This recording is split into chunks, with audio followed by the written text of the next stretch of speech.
Warahmatullahi wabarakatuh. Halo teman-teman semua. Kali ini saya akan eh, membahas tentang proyek akhir semester saya, yakni proyek flowchart program. Sebelumnya perkenalkan, nama saya Ahnaf Maulana Abbas. Saya dari Madrasah Aliyah Negeri 2 Kota Malang. Saya dari kelas 10G nomor urut presensi 03. Nah, untuk flowchart program ini saya memilih nomor 3, 4, dan 5. Kita bahas mulai dari nomor 3 ya. Nah, untuk nomor 3 ini kasusnya adalah seorang guru ingin mempermudah proses penilaian akhir dengan membuat program sederhana yang dapat menentukan status kelulusan siswa. Program akan meminta pengguna memasukkan 3 nilai mata pelajaran, yakni matematika, IPA, dan IPS. Selanjutnya, program menghitung nilai rata-rata dari ketiga mata pelajaran tersebut. Lalu setelah rata-rata diperoleh, program memeriksa kondisi. Jika nilai rata-rata lebih atau sama dengan 75, maka akan ditampilkan keterangan lulus. Sedangkan jika tidak, maka akan ditampilkan keterangan tidak lulus dan harus melakukan remedi. Lalu akan input ulang nilai sebelumnya. Nah, flowchart yang saya buat seperti ini kira-kira dimulai dari terminator, lalu input nilai matematika, IPA, dan IPS. Lalu proses menghitung rata-rata dengan rumus nilai matematika ditambah nilai IPA ditambah nilai IPS dibagi 3. Lalu kita masuk ke decision. Jika rata-rata lebih atau sama dengan 75, maka akan ditampilkan keterangan lulus. Dan jika tidak, maka ditampilkan keterangan tidak lulus dan akan mengulang input nilai matematika, nilai IPA, dan nilai IPS setelah ujian remedi. Lalu dihitung rata-rata ulang dan akan ditampilkan lulus jika nilai remedinya sudah lebih dari 75.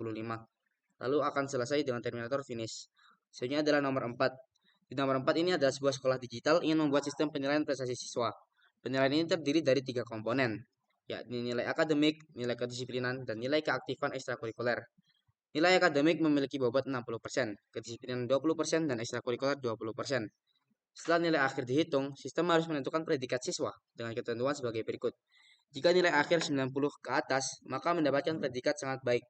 Jika nilainya antara 75 sampai 89 akan mendapatkan predikat baik. Jika nilainya antara 60 sampai 74 mendapatkan predikat cukup dan jika kurang dari 60 mendapatkan predikat kurang. Soalnya kurang lebih seperti ini. Kita misalkan nilai akademik itu A, nilai ekstrakurikuler itu B, dan nilai kedisiplinan itu C. Maka kita kembali dengan terminator start. Lalu kita inisialisasi variabel yang akan digunakan yakni bobot A, bobot B, dan bobot C sama dengan 0. Lalu kita akan menginput A, B, C, yakni nilai akademik dan ekstrakurikuler dan nilai kedisiplinan secara berturut-turut. Kita akan hitung bobot A, yakni A dikali 60 dibagi 100. Lalu bobot B, B dikali 20 dibagi 100. Bobot C, C dikali 20 dibagi 100. Lalu kita akan menghitung nilai akhir, yakni bobot A ditambah bobot B ditambah bobot C. Setelah nilai akhir diperoleh, kita akan masuk ke decision. Jika nilai yang diperoleh lebih atau sama dengan 90, maka akan ditampilkan predikat sangat baik. Dan jika tidak, akan masuk ke decision 2, yakni nilai di antara 89 sampai 75.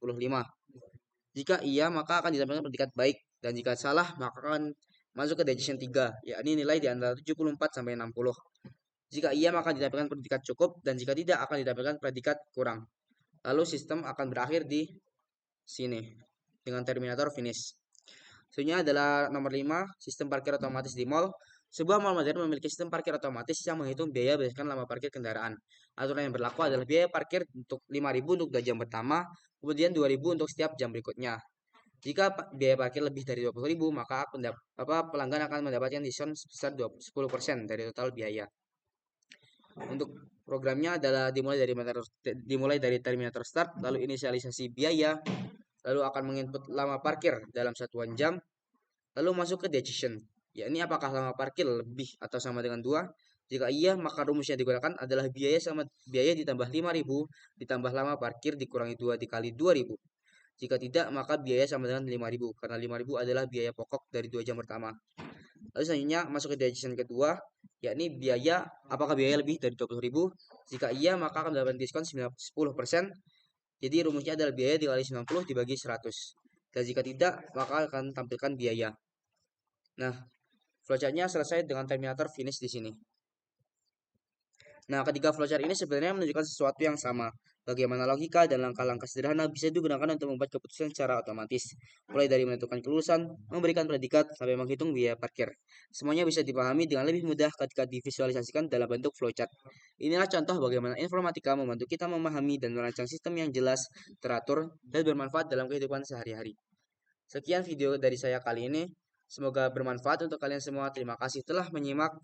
Wassalamualaikum warahmatullahi wabarakatuh.